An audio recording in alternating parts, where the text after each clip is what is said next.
Hi people, it's me, Anja. My pronouns are she and her, and welcome back to my channel for a new recent reads video.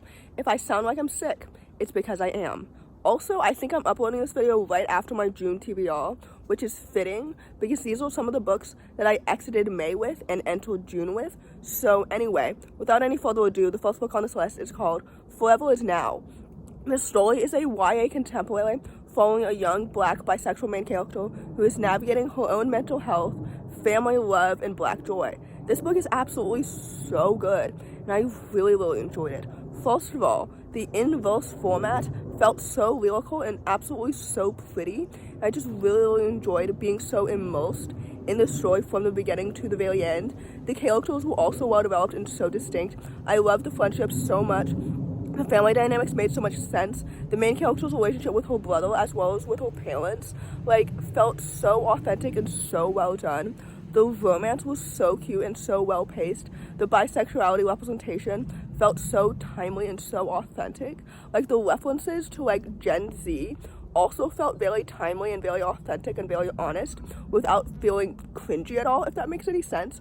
Overall, this book was so good, and I really enjoyed it. So overall, I rated this book 4 to 5 stars, and with that said, I would definitely highly recommend it. The next book on this list is called Shannon in the Spotlight. This story is a middle-grade contemporary following a young main character who has OCD, and she is navigating theater and friendship.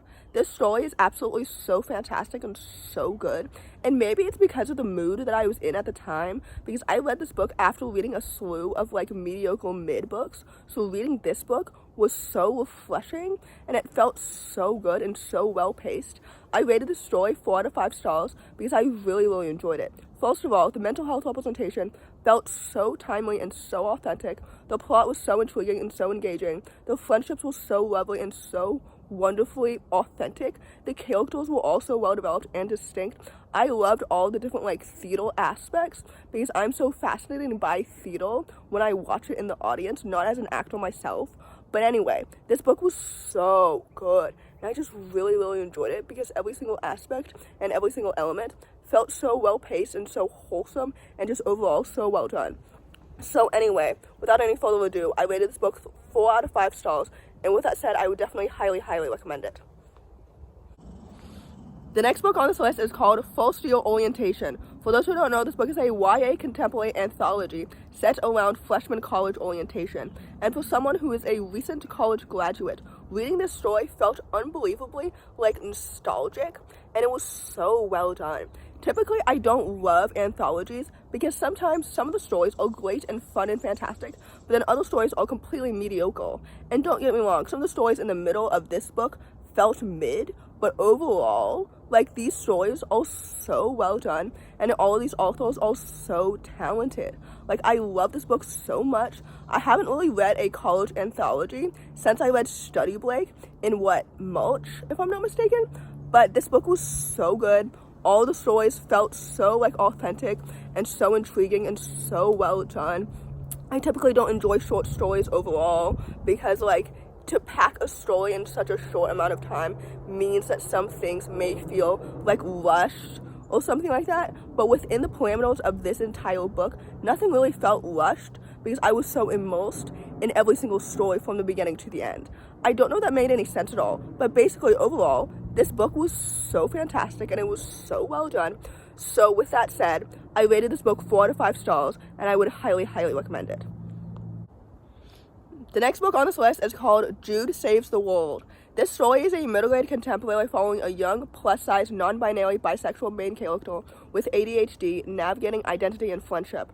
This story is absolutely so fantastic and it's so well done, and I'm so glad that it lived up to my high expectations. I had really high expectations for this book, hence why it was on my April TBR, but I didn't get to read it until the end of May because I couldn't find it anywhere until now. But anyway, this book was so good. First of all, the queer representation felt so natural and wholesome and authentic.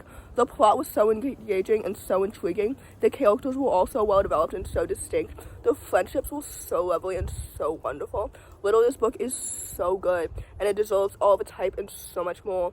I loved the queer representation as well as the disability representation. This book is so iconic, and it's so awesome, and I know that it can resonate with so many like young queer disabled people. You know what I mean? Anyway, overall, I really enjoyed this book. I rated it 4 out of 5 stars, and with that said, I would definitely highly recommend it. The last book on this list is called She is a Haunting.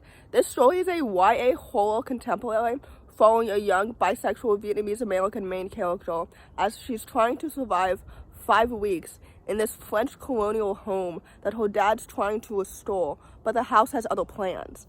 I enjoyed this book at first, and initially I thought that I was going to rate it 4 stars, but I ended up rating it 3 stars just because like in the beginning I was intrigued. I enjoyed this like atmospheric idea of the house being its own character.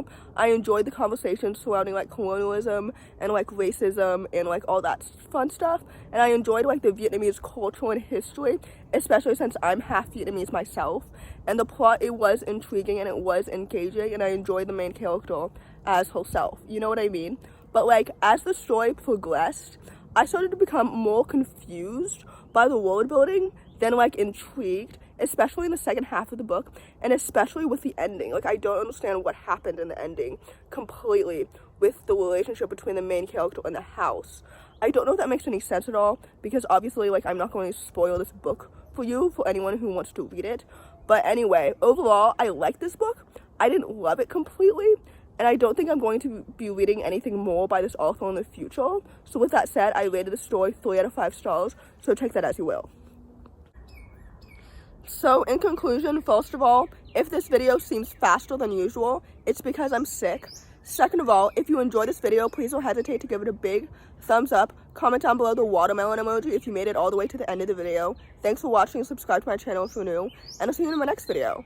Bye!